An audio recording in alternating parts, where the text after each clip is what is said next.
very interesting tram system. The cable in the middle appears to be a traction cable that runs and pulls the tram along.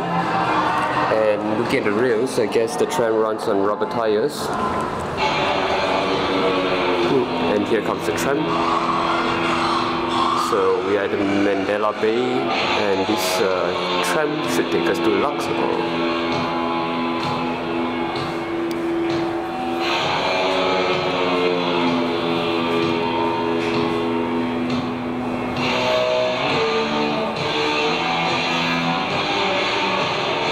Interesting.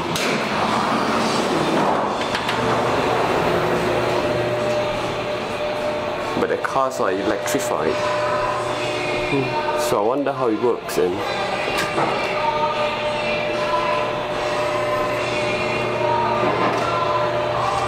very interesting.